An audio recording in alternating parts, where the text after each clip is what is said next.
शिवसेनेचा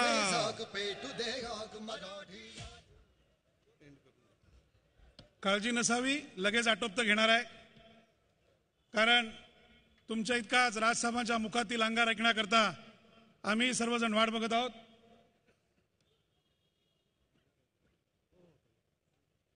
सन्माननीय राजसाहेबांना विनंती करतो की त्यांनी समोर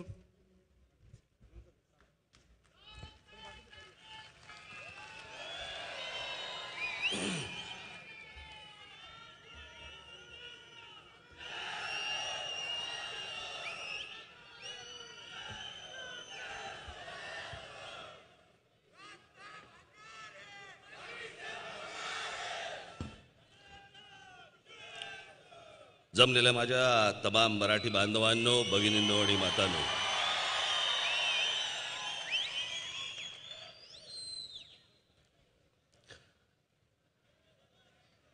आज महाडला ही माझ्या पहिल्या टप्प्यातली शेवटची सभा. आता इथून मुंबईवरनं पुढे अजून 4 सभा.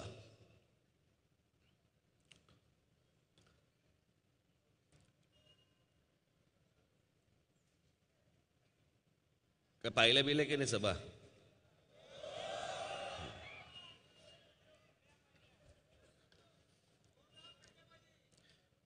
काही आता त्याच्या ज्या काही क्लिप्स मी दाखवतो इथे व्हिडिओमध्ये वगैरे, काही क्लिप्स मी मुद्दामून त्या सगळ्या सभांसाठी ठेवल्यात.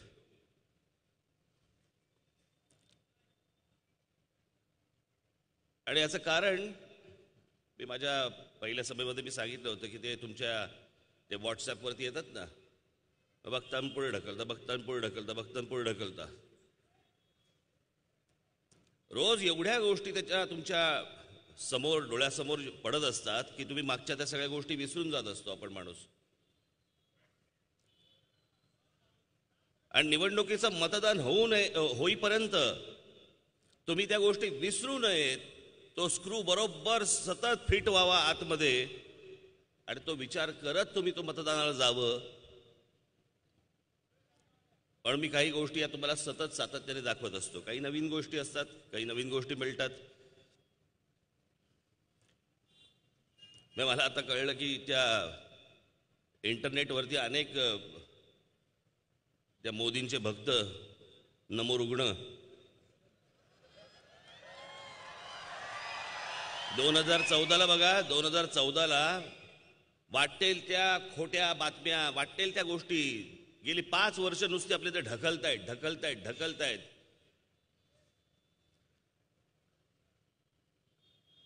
आणि आता मी सगळ्या गोष्टी उघड करायला लागल्यानंतर आता त्या इंटरनेटवरच्या गोष्टी सतत बसून काढतायत की ह्यांच्या हाताला लागू नयेत. पण यांना काय माहिती, हे आम्ही आत्ता काढायला सुरुवात केली, आम्ही झाले 6 महिने काढतोय.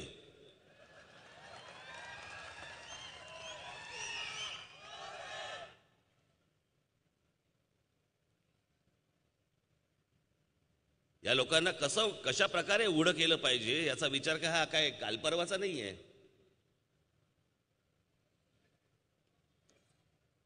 खरं तर मी आत्ता मध्यंतरी मागे ज्यावेळेला महानगरपालिकेच्या निवडणुका झाल्या त्यावेळेला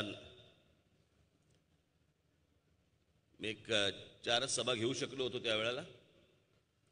आणि त्यावेळेला नाशिकमध्ये जी काही कामं झाली, जी काही केली होती,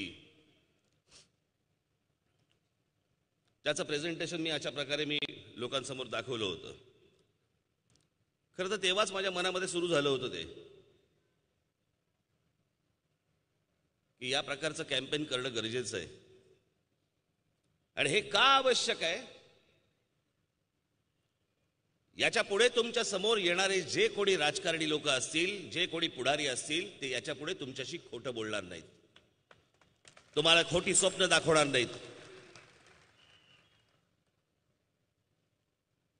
कारण जर खोटं बोलले, खोटी स्वप्न दाखवली, 5 वर्षानंतर आहे इथे ते.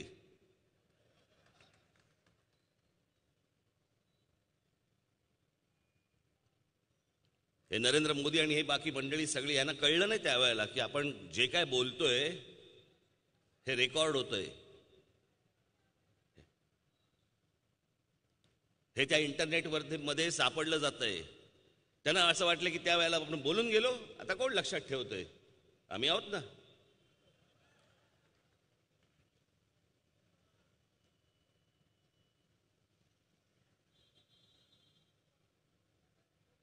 म्हणून या सगळ्या गोष्टी तुम्ही लक्षात ठेवणं गरजेचं असतं. रोजच्या रोज काहीतरी आपलं नवीन नवीन बघतोय म्हणून अगोदरच्या गोष्टी विसरून जायच्या. तुम्ही हे विसरून जाता म्हणून हे आत्तापर्यंतचे पुढारी आणि राजकारणी तुम्हाला फसवत आले. माझ्याकडे मध्यंतरी आपल्या कोकणातली लोक आली होती नाणार प्रकल्पाच्या संदर्भातले.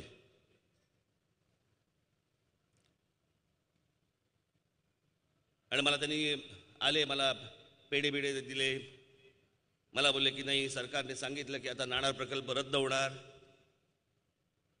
मी म्हटलं होणार असेल तर आनंदाची गोष्ट आहे, पण बेसावध राहू नका, यांच्यावरती विश्वास ठेवू नका. हे आज निवडणुकीच्या तोंडावरती तुम्हाला सांगतील की हे आम्ही रद्द केलं, उद्या निवडणुका झाल्यानंतर पुन्हा तोच प्रकल्प पुढे रेटण्याचा प्रयत्न करतील. अहो, हे दोन्ही पक्ष जर बघितले ना आता यांच्या युतीमधले, हे आता 2 महिन्यापूर्वीपर्यंत काय एकमेकांबद्दल बोलत होते ते तर आठवून बघा.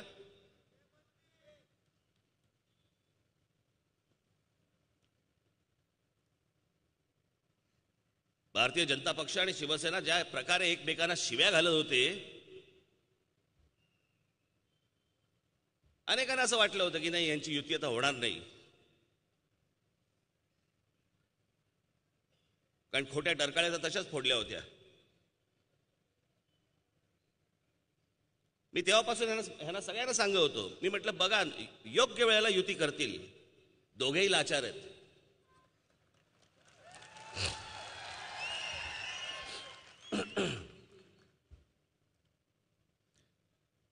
हे सत्तेसाठी आणि पैशासाठी म्हणून हे तुमचा विचार नाही करणार. जिकडे सत्ता जिकडे पैसा, या गोष्टींसाठी कोण काय बोललंय, तुमच्याशी काय बोलून ठेवलंय, या लोकांना काही देणं घेणं नाही या गोष्टींशी.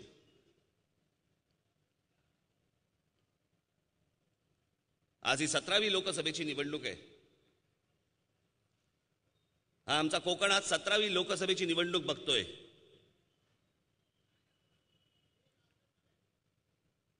या आपल्या कोकणाची जर समजा क्षमता म्हणून जर समजा बघितली, कोकण कुठच्या कुठे असायला पाहिजे होतं.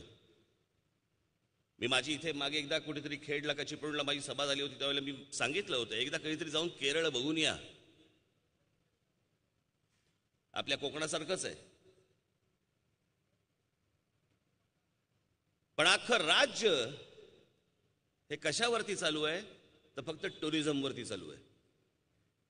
बाकी इतर सगळ्या गोष्टी असतील, पण टुरिझम हा त्यांचा मेन महत्वाचा भाग आहे.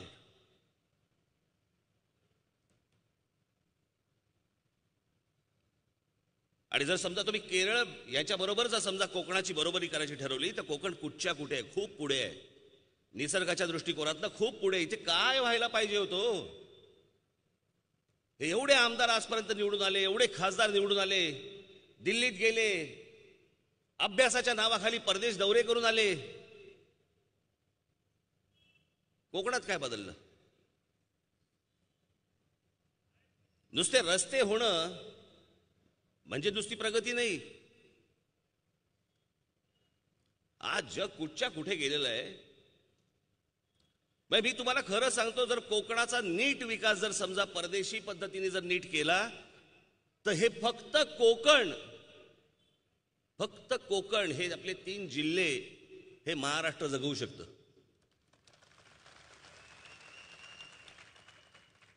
इतकी ताकद आहे. बाजूचा आपला गोवा नुसता बघा, एवढ्याशा गोव्यामध्ये जे आज जी क्षमता, जे पोटेन्शियल आहे ते आमच्या कोकणात नाही. कोकणात तर सगळं आहे. आमची सह्याद्री पर्वतरांग आहे, ज्याला जैवविविधता म्हणतो आपण. अमेझॉनच्या खोऱ्यानंतर सह्याद्रीची रेंज येते, सह्याद्रीची रांग येते, पण त्याच्याकडे बघायला कोणाला वेळ नाही आहे. आम्ही जगभरातली माणसं आमच्या कोकणामध्ये आणू शकत नाही आहोत. आमच्या नेत्यांना काही नाहीच आहे, बघणंच नाहीये त्यांच्याकडे. स्वतःच्या आयुष्यामध्ये आणि स्वतःच्या परिवारामध्ये आणि इतक्या सगळ्या गोष्टींमध्ये नुसते स्वतःच गुरफटून गेलेले असतात. तुमच्याकडे कुठून बघतील?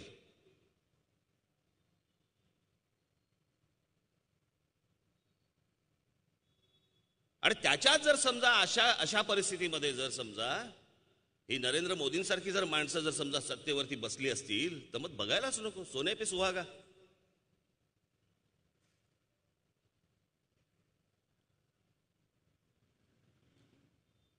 जर इतकं धादांत खोटं बोलणारा माणूस जर देशाच्या प्रमुखपदी बसत असेल तर बाकी तर आनंदच आहे.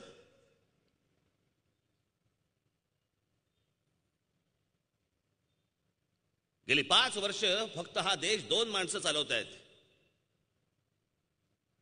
मध्ये मध्ये वेळ मिळाला तर जेटलीना बोलवतात.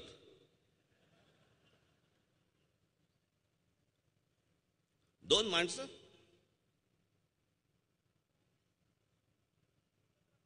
या एका माणसाला, नरेंद्र मोदी या माणसाला एके दिवशी एक झटका आला आणि या माणसाने या देशातल्या नोटा बंद करून टाकल्या एके रात्री.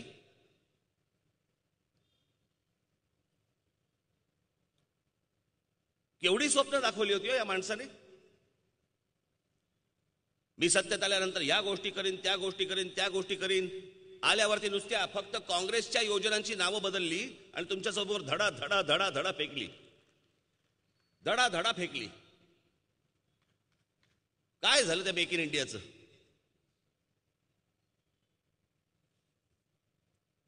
मला आजही आठवतं, या कोकणामध्ये मी एकदा चिपळूणला होतो आणि त्या मुंबईमध्ये काहीतरी मेक इन इंडियाचं काहीतरी भलं मोठं अशी एक्झिबिशन वगैरे काहीतरी भरवलं होतं अगोदर. आणि मग त्याच्यामध्ये मला 2 माणसं इथली आपली कोकणातली, मला असं वाटतं चिपळूणमधली भेटतील ती मला मुंबईला. त्यावेळेला मला येऊन भेटली. कसे फसवतात बघा बाबांनो. ते 2 जण आले आणि या महाराष्ट्र राज्यातल्या सगळ्या अधिकाऱ्यांवरती या सरकारने सगळी जबाबदारी टाकल्या होत्या. जा पकडून आणा एकेकाला. आणि मग सगळे जण फिरले. मग एक जण होते, त्यांचं मला असं वाटतं काहीतरी भंगारचं का काहीतरी कसलं तरी दुकान होतं आणि एकाची काहीतरी बेकरी होती. काजू फॅक्टरी का काहीतरी होतं. आणि मग सगळे अधिकारी गेले, त्यांना विचारलं की हे सगळं मेक इन इंडिया वगैरे सगळं चालू आहे, तुम्हाला किती पैसे पाहिजेत तुला? तर ते बोलले काय पैसे नकोत आम्हाला. नाही नाही सरकार देतंय, तुम्हाला घ्यायचंय. तर बोले ठीक आहे म्हणा. मग आता काय, 1-2 कोटी रुपयाचं आम्हाला लोन मिळालं तर चालेल. दुसऱ्यांनी सांगितलं मला 3 कोटी रुपयाचं मला मिळालं तर चालेल. बाबांनो, त्यांचा ज्या वेळेला एमओयू तयार केला गेला त्यावेळेला एकाच्या नावाने 200 कोटीचं लोन मागितलं गेलं आणि दुसऱ्याच्या नावाने 400 कोटीचं लोन मागितलं गेलं. असे आकडे फुगवले आणि सरकारने तुमच्यासमोर आदळले की बघा इतक्या लोकांनी एमओयू केले, लाखो कोटी रुपयांचे एमओयू झाले. हे मेक इन इंडिया. काय झालं त्या मेक इन इंडियाचं?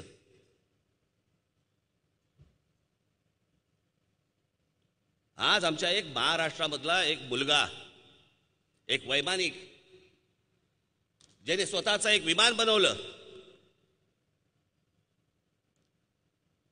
त्याच्याकडे सरकार गेल्यामुळे त्यांनी ते मेक इन इंडियामध्ये ठेवलं. सरकारने वारे माप त्याला सगळ्या गोष्टी सांगितल्या. त्याचं नाव अमोल यादव. कुठे आहे फोटो? आहे का त्याचा अमोलचा? हा, अमोल यादव.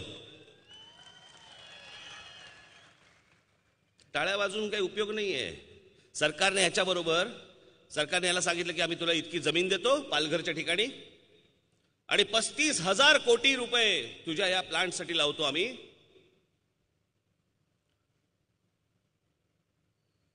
ह्याला गेल्या 3 वर्ष सगळ्या अधिकाऱ्यांनी हा वन भटकतोय, फिरतोय.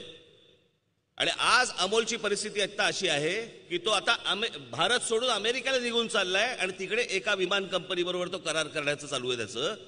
तो म्हणतो इथे नको बाबा, हे मेक इन इंडिया वगैरे मला ह्याच्यातनं काही नाही घडू शकत, काही होऊ नाही शकत. हे आपल्या देशातलं एक ताजं उदाहरण. हे बघा, स्वदेशी विमानाचा प्रकल्प अमेरिकेत जाणार.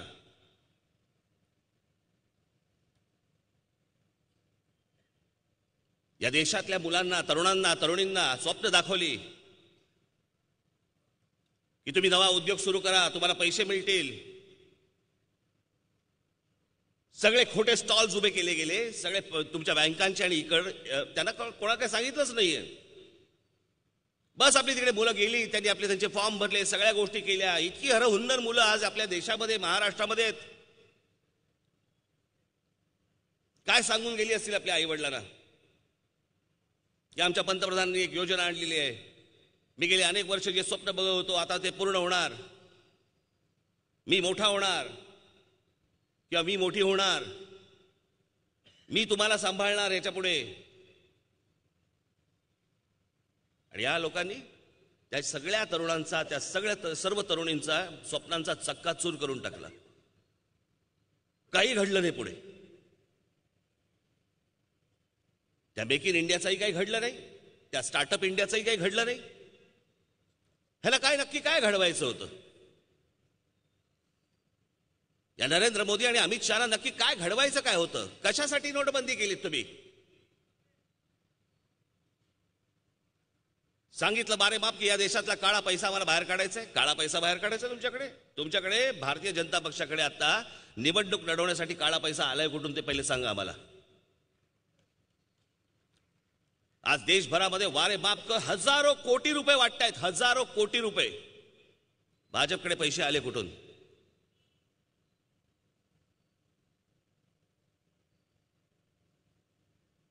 नोटबंदी. आज सगळेजण सांगतायत, सगळ्या संस्था सांगतायत नोटबंदी फसली, आणि खरंच फसली. ज्या दिवशी नोटबंदी झाली 8 नोव्हेंबरला युट्यूबवरती जा आणि माझं 19 नोव्हेंबरचं माझं भाषण ऐका. 10 दिवसानंतर मी बोललो होतो की ही जर नोटबंदी फसली तर हा देश खड्ड्यात गेला म्हणून समजा.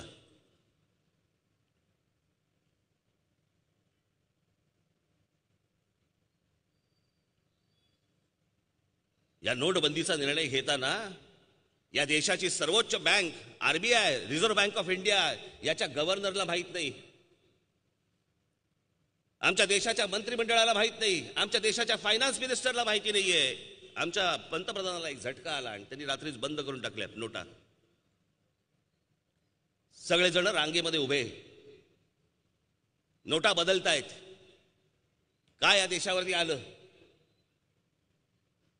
सकाळी उठतायत आणि लोक रांगेमध्ये उभे राहत आहेत. या रांगेमध्ये उभे राहून साधारणपणे 100-125 माणसं रांगेत ठार गेली ती, त्यांचं निधन झालं. या एका माणसाच्या झटक्यामुळे.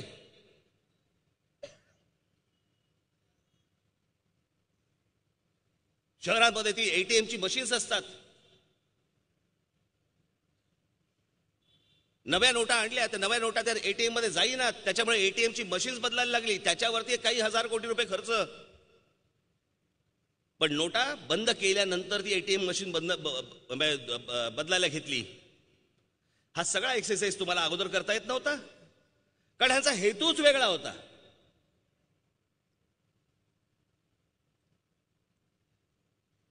याला काय साध्य करायचं होतंय हे आता कळतंय.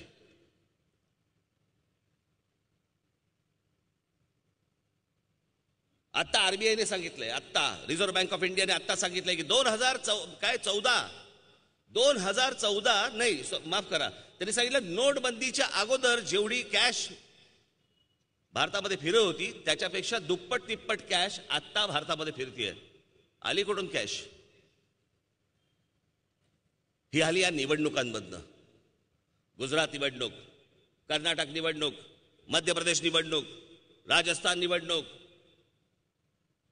याच्या निवडणुका झाल्या. याच्यामधनं जी पैसे बाहेर आले ती सगळी कॅश आता बाहेर फिरतीये. मग हे पैसे आले कुठून या पक्षाकडे?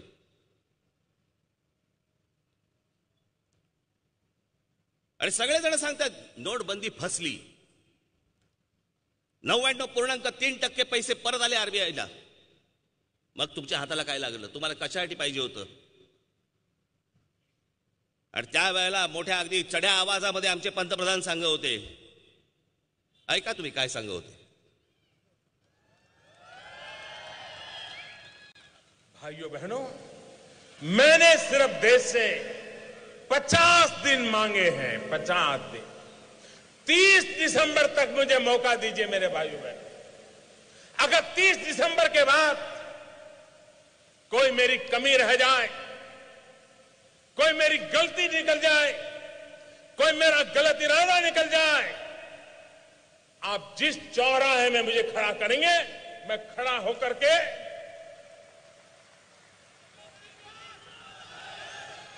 देश जो सजा करेगा वो सजा भुगतने के लिए तैयार हूं. आता नरेंद्र मोदींनी सांगायचं आहे चौक कुठला तो.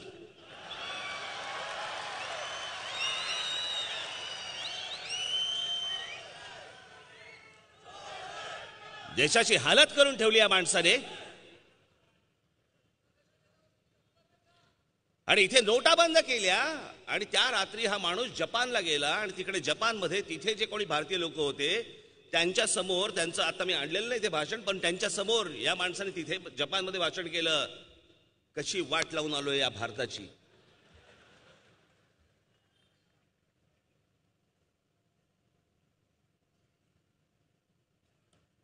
हा काय देऊ शकणार माणूस. एक योजना नाही पूर्ण करता आली, एक गोष्ट नाही पूर्ण करता आली, सुरुवात नाही करता आली. त्या दिवशी मी बोललो ना, बिहारमध्ये सांगितलं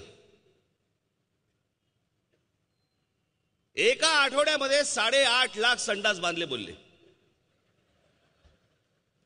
एका आठवड्यात 8.5 लाख संडास म्हणजे साधारणपणे आम्ही त्याचा आकडा काढला म्हणजे मिनिटाला 34 संडास म्हणजे सेकंदाला 7 संडास. मी त्या दिवशी माझ्या भाषणात म्हटलं की इतक्या लवकर साली होत पण नाही, इतक्या लवकर यांनी संडास बांधले.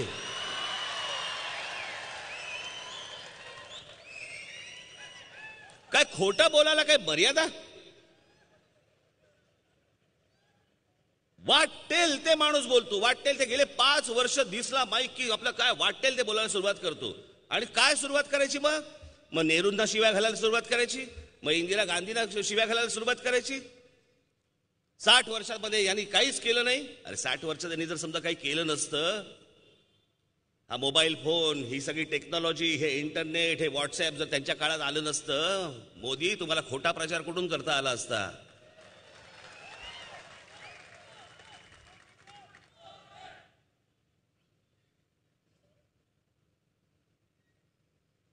मी त्या दिवशी तुम्हाला ते एका विदर्भातल्या एका गावाबद्दल मी माझ्या भाषणामध्ये सांगितलं, हरिसाल बद्दल. डिजिटल गाव म्हणे. तिथल्या नागरिकांना माहितीही नाही काय चाललंय. हे ज्या वेळेला पंतप्रधान झाले त्याच्यानंतर एक म्हणे फतवा काढला यांनी, नरेंद्र मोदीने एक फतवा काढला की या देशातल्या प्रत्येक खासदारांनी एक गाव दत्तक घ्यायचं. प्रत्येक खासदाराने एक गाव दत्तक घ्यायचं आणि ते स्वतःचा जो तुमचा काय तो खासदार फंड असतो त्या खासदार फंडामधनं ते गाव व्यवस्थित चांगलं नीट करायचं. आठवते ही योजना तुम्हाला. आपण आता नरेंद्र मोदींनी जे दत्तक गाव घेतलं ना ते बघूया.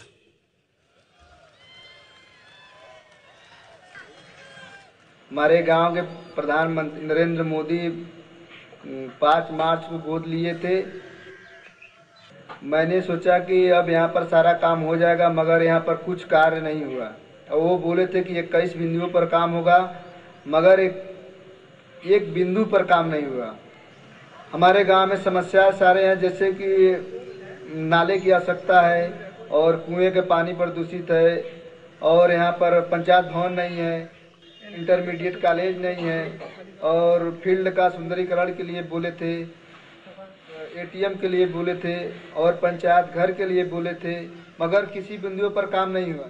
इसलिए हमारे गांव के सारे लोग नाराज हैं. एक बार गांव में जो गोद नामक नाम पर जाने जाते थे, खुशहाली गांव में उठी कि हमारे गांव में विकास हो. लेकिन विकास में बहुत से अड़चने हैं, नहीं हो पाई है. इसमें नाला की व्यवस्था नहीं हो पाई है. लोग ठेगुनी भर पानी में लोग आते जाते हैं, कीचड़ में आते जाते हैं. अभी तक नाला वैसे ही पड़ा हुआ है, नहीं बना. नाला नहीं लगल बाटला. मोदी गोद ले ले बाहन, कोनो चीज का सिस्टम नहीं बाटला. गांव भरे के तो आगेपुर में कहीं नाला भी नहीं लगल बा. नाला में इतना कचरा बा, इतना कूड़ा बा कि जनता आवता है, मच्छर काटता, हिल्ला में कचरा में सब आवता जाता. सड़क का पानी कुआं में चल जाता है, वह कुआं का पानी जनता उठा के पियाता. तो बीमारी का घर बा. हे नरेंद्र मोदींनी दत्तक घेतलेलं गाव.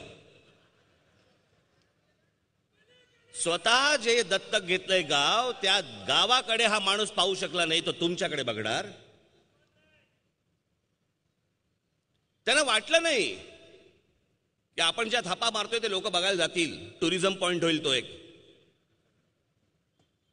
लक्षात नाही आलं त्यांच्या.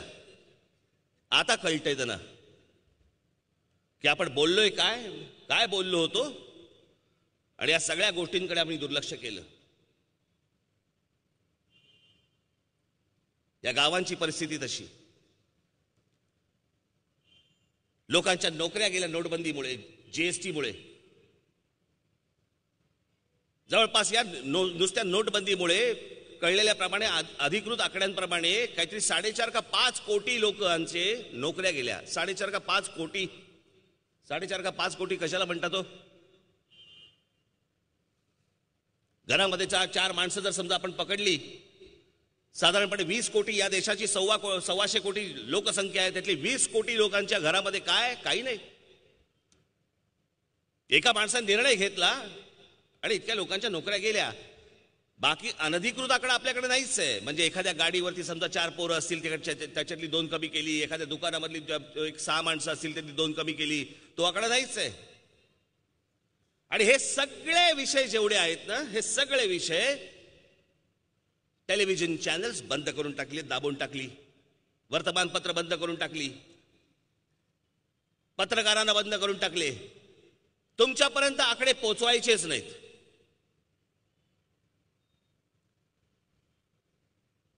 मी काल एक तो जो रिपोर्ट दिला परवा कुठच्यातरी माझ्या भाषणामध्ये, या देशातल्या बलात्कारांच्या संख्येचा रिपोर्ट दिला. 2014, 2015, 2016 या 3 वर्षांचे बलात्काराचे आकडे वाढत गेलेले आहेत. 2016चा साधारणपणे आकडा हा काहीतरी 37,000 का काहीतरी असे बलात्कार या देशामध्ये झाले. 37,000.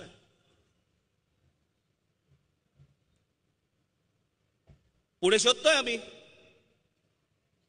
नंतर लक्षात आलं की 2017, 2018 याच्यामध्ये या देशामध्ये गुन्हे किती घडले, या देशामध्ये बलात्कार किती झाले, या देशामध्ये बेरोजगारी किती वाढली, याचे आकडे जे सरकार दरवर्षी देतं, हे आकडे या सरकारने दाबून टाकले, बंद करून टाकले. तुमच्यापर्यंत पोहोचवायचेच नाहीत.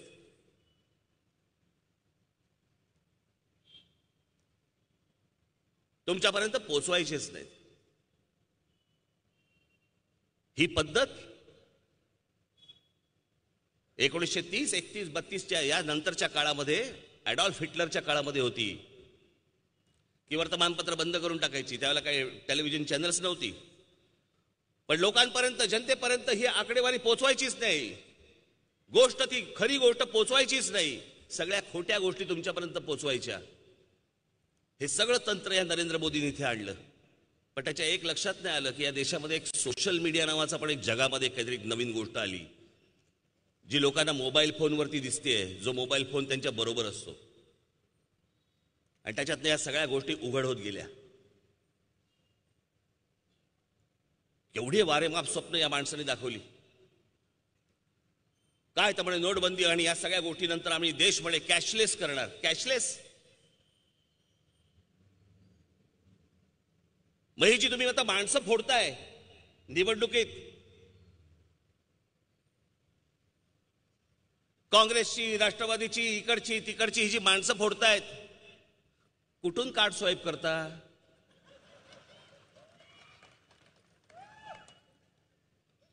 एकदा दाखवा तरी आम्हाला कार्ड स्वाईप कसं करतात आणि कुठे करतात.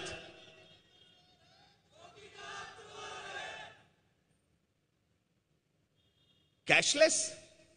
याच नरेंद्र मोदींनी कॅशलेस गाव पहिलं जाहीर केलं की या गावामध्ये सगळे व्यवहार हे कॅशलेस होतात. असं जे पहिलं गाव जे जाहीर केलं ते आपल्या वसईमधलं, पालघरमधलं ना रे, पालघरमधलं धसई गाव. हे कॅशलेसचं धसई गाव हे जे पहिलं नरेंद्र मोदींनी जाहीर केलं होतं, त्या कॅशलेस गावाची परिस्थिती बघा. हे गाव आहे भारतातलं पहिलं कॅशलेस गाव असं मार्केटिंग करण्यात आलेलं ठाणे जिल्ह्यातलं मुरबाड तालुक्यातलं धसई गाव. देशातलं 100% कॅशलेस झालेलं पहिलं गाव असा दावा धसई बद्दल मोदी सरकारनं केला होता. पण कॅशलेस बाबत धसईकर काय म्हणतायत तुम्हीच ऐका. आम्ही रोखीनेच व्यवहार करतो. 400-500 रुपयाचे असं रोखीनेच व्यवहार होतात. कॅशलेस म्हणजे झाले का? कॅशलेस चालतच नाही. 5% नाही, 100% विदाउट कॅशलेस असतं. तुझा बँकेत अकाउंट आहे का? नाही. मग आता तुम्ही जे सामान घेतला ते सामान पैसे देऊन घेतलं का क्रेडिट कार्डने घेतले? पैशातून घेतलं. हो का? कॅशलेस म्हणजे काय हे तुम्हाला माहिती आहे का? धसई गावात एकच राष्ट्रीयकृत बँक आणि एकच जिल्हा बँक आहे. पण बहुसंख्य लोकांकडे बँक खातीच नाहीत, त्यामुळे एटीएम कार्डही नाहीत. साहजिकच सारे व्यवहार रोखीनं करायची वेळ देशातलं पहिलं कॅशलेस गाव असं सांगितल्या जाणाऱ्या धसईतल्या ग्रामस्थांवर आली आहे. बातमी खोटी ठरली आणि फेल ठरला धसई परिसर. आणि 1% बी असा कॅशलेस झाला नाही. हे लोकांनी राजकीय पक्षांनी त्याचा फायदा घेतला. सामान्य शेतकरी हे आजूबाजूचा खेडेपाड्याचा वाड्यांचा जे लोक चालतात ते लोकांचा कॅशलेस बँकमध्ये त्यांच्या अकाउंटमध्ये पैसे काही नसतात. मजुरी करणार लोक आहे, त्यामुळे कॅशलेस झालेला नाही. जी परिस्थिती हरिसालची तशीच परिस्थिती देशातलं पहिलं कॅशलेस गाव म्हणून जाहिरात करण्यात आलेल्या धसई गावाची.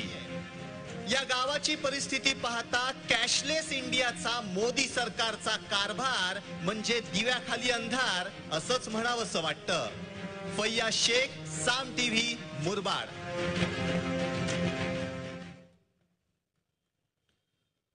नरेंद्र मोदींची 5 वर्ष कशात मोजायची जरा मला सांगा.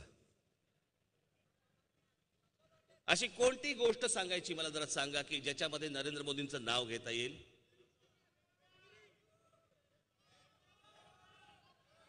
आणि या सगळ्या गोष्टींवरती कुठचंही उत्तर हा माणूस आता या प्रचाराच्या दरम्यान देत नाहीये.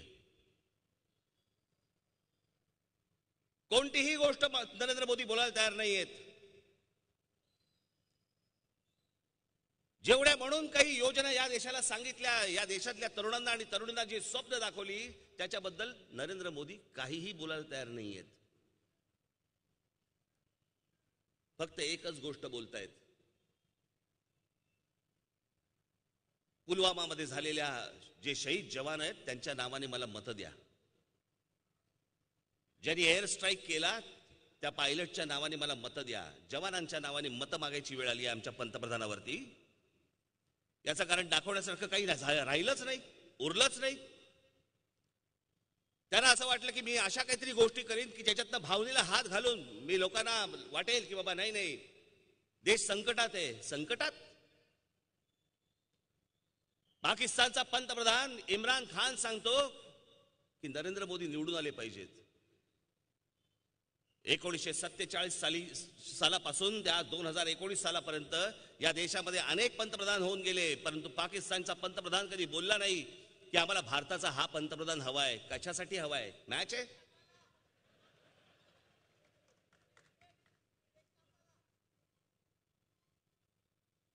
आज हा माणूस सांगतोय की जवानांच्या नावाने मला मतं द्या म्हणून. हेच नरेंद्र मोदी विमान फिरवून त्या नवाज शरीफकडे गेले होते वाढदिवसाचा केक भरवायला. त्याच्याकडे जाऊन बिर्याणी खाल्ली. व्हेजिटेरियन असेल.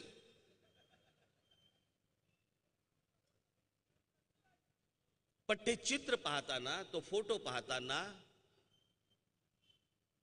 जे आमचे जवान अगोदर जे शहीद झाले असतील आणि त्याच्यानंतर जे होत असतील किंवा झाले त्यांच्या परिवाराला काय वाटलं असेल. त्या जवानाची आई काय म्हणत असतील, त्याचे वडील काय म्हणत असतील. अरे रे रे रे रे, हे तर हातात हात घालून फिरतायत माझं पोरगा हकनाक मेलं.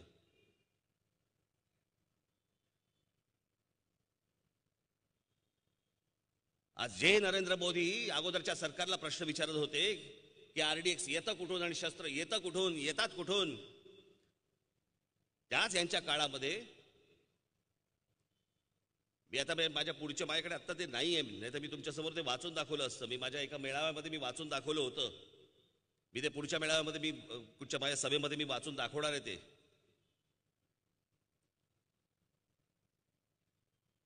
की कशा कशा निवडणुका कशा समोर येतात आणि त्या निवडणुकांच्या अगोदर असल्या प्रकारच्या गोष्टी कशा कशा होतात.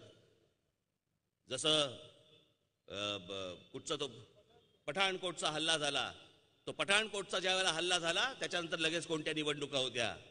उरीचं ज्या वेळेला झालं त्याच्यानंतर कुठच्या होत्या. डोकलामचं ज्या वेळेला झालं त्यावेळेला कोणत्या निवडणुका होत्या. आणि आज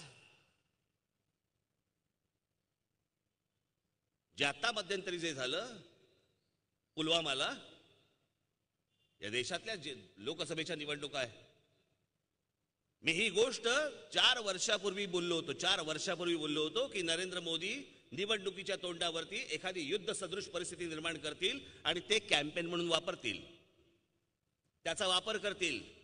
तशीच गोष्ट त्यांनी केली. आणि आज लोकांसमोर जाऊन आमच्या जवान शहीदांच्या नावाने, म्हणजे आता मध्यंतरी बघा त्यांनी एक भाषण करताना ते भाषण करतायत आणि आमच्या पुलवामामध्ये जे जवान शहीद झाले त्यांचे मागे फोटो लावलेत. मागे फोटो लावून हे बघा आमच्या जवानांचे फोटो लावून भाषण करतायत.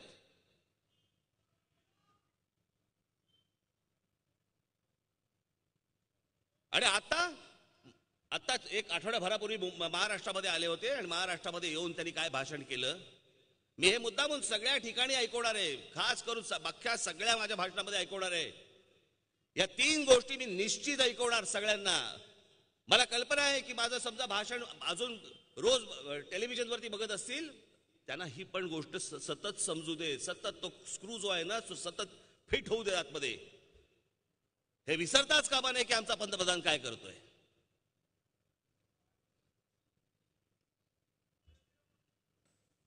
किसान मरे तो चुनाव का मुद्दा, लेकिन जवान मरे तो चुनाव का मुद्दा नहीं. ये कैसे हो सकता है? या किसान मरे तो चुनाव का मुद्दा, लेकिन जवान मरे तो चुनाव का मुद्दा नहीं. ये कैसे हो सकता है? मैं आमचे जवान गेले, ज्या शेतकऱ्यांनी आत्महत्या केली तो निवडणुकीचा मुद्दा होतो आणि म्हणे आमचा जवान गेला तर त्याचा निवडणुकीचा मुद्दा बनवायचा नाही का? आमच्या पंतप्रधानाला शरम वाटत नाही? जे आमचे जवान गेले त्यांच्या नावाने आज मी राजकारण केलं तर फरक काय पडतो असा प्रश्न विचारतो माणूस.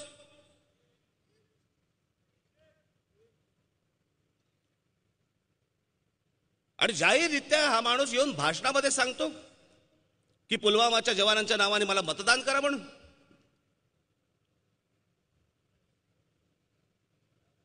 मैं आपसे कहना चाहता हूं मेरे देश के फर्स्ट टाइम वोटर को, आप भी संकल्प कीजिए कि पहला वोट आपका जो आपके जीवन की ऐतिहासिक घड़ी है, आपके जीवन पर याद रहेगा कि पहला वोट कब डाला, कहां डाला, कौन सा चुनाव था, किसको डाला. ये जीवन भर याद रहने वाला है. हर किसी को पहली घटना याद रहती है. मैं जरा कहना चाहता हूं मेरे फर्स्ट टाइम वोटरों को, क्या आपका पहला वोट पाकिस्तान के बालाकोट में एयर स्ट्राइक करने वाले वीर जवानों के नाम समर्पित हो सकता है क्या? मैं मेरे फर्स्ट टाइम वोटर से कहना चाहता हूं कि आपका पहला वोट पुलवामा में जो वीर शहीद हुए उन वीर शहीदों के नाम आपका वोट समर्पित हो सकता है क्या?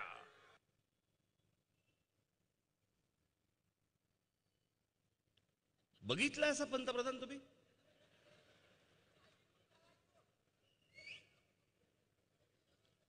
आमच्या अटलजींच्या वेळेला देखील कारगिल झालं होतं,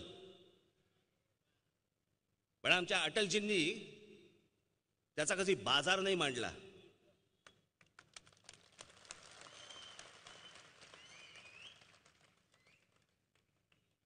आज आमच्या मेलेल्या जवानांचा हा माणूस निवडणुकीसाठी उपयोग करून घेतोय.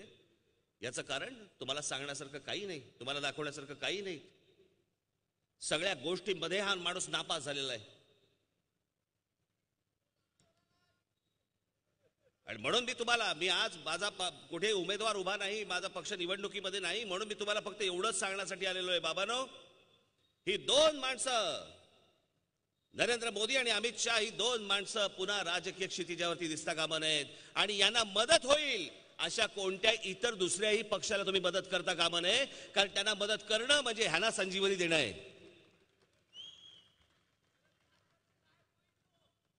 हे एकदा जाऊ दे संकट या देशावरचं. सगळ्या संस्था बंद करून टाकल्या या लोकांनी. या देशामधल्या सुप्रीम कोर्टाचे जजेस येऊन बाहेर सांगतात की लोकशाही वाचवा म्हणून. सुप्रीम कोर्टाचे जजेस येऊन सांगतायत. या देशातल्या आरबीआय, रिझर्व्ह बँक ऑफ इंडियाचे 2 गव्हर्नर राजीनामे देऊन मोकळे होत आहेत की आम्ही त्यांचा दडपण अंगावरती नाही घेऊ शकत. असं भारताच्या इतिहासात आजपर्यंत कधी झालेलं नाहीये. बाबांनो, माझी तुम्हाला विनंती आहे की ही जी निवडणूक आहे ना, ही या देशामध्ये लोकशाही राहणार का हुकुमशाही येणार याच्यावरची ही निवडणूक आहे. आणि म्हणून यांना घालवण्यासाठी म्हणून तुम्हाला जे जे काही करता येईल, मी त्या दिवशी माझ्या गुढीपाडव्याच्या सभेमध्ये सांगितलं की ही निवडणूक अशी आहे, काळजावर दगड ठेवा. पण ही माणसं दिसता कामा नयेत, ही 2 माणसं दिसता कामा नयेत. याच्यासाठीचं मतदान तुमचं होणं गरजेचं आहे. आणि या 2 माणसांना संजीवनी मिळेल ज्या दुसऱ्या कुठच्या पक्षाकडनं, त्याही पक्षाला या वेळेला तुम्हाला बाजूलाच सारणं गरजेचं आहे. माझी ही महाराष्ट्राला विनंती आहे, या देशाला विनंती आहे की ही 2 माणसं गेली नंतर मग आहेच, या लोकशाहीमध्ये निवडणुका होतच राहतील. पण तुमच्यासाठी, तुमच्या कच्च्या बच्चांसाठी, या महाराष्ट्राच्या देशाच्या भविष्यासाठी तुम्हाला हा निर्णय घ्यावाच लागेल. आणि म्हणून मी तुम्हाला सांगतोय की ज्या वेळेला मतदानाला जाल त्यावेळेला या सगळ्या गोष्टी तुम्ही लक्षात ठेवा. या सगळ्या गोष्टींचा विचार करून तेव्हा तुम्ही तसं मतदान करावं, एवढं सांगण्यासाठी म्हणून आज राज ठाकरे तुमच्या समोर आला. आज आपण इतक्या मोठ्या संख्येने इकडे सगळेजण हजर राहिला त्याबद्दल मी अत्यंत आपला आभारी आहे. धन्यवाद. जय हिंद, जय महाराष्ट्र.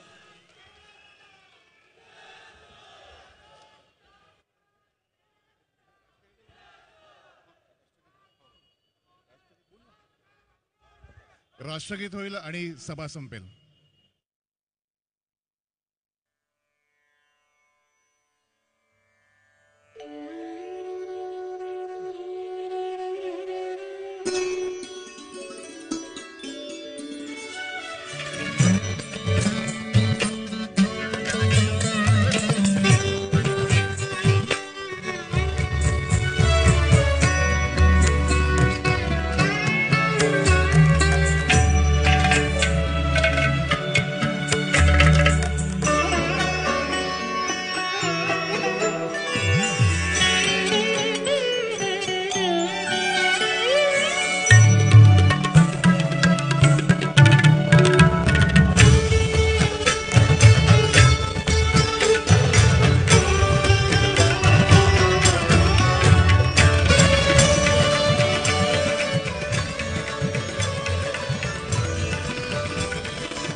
माझी सर्व बांधवांना विनंती आहे की इथे आलेल्या माता भगिनींना जाण्यासाठी सर्वप्रथम आपण वाट करून द्यावी.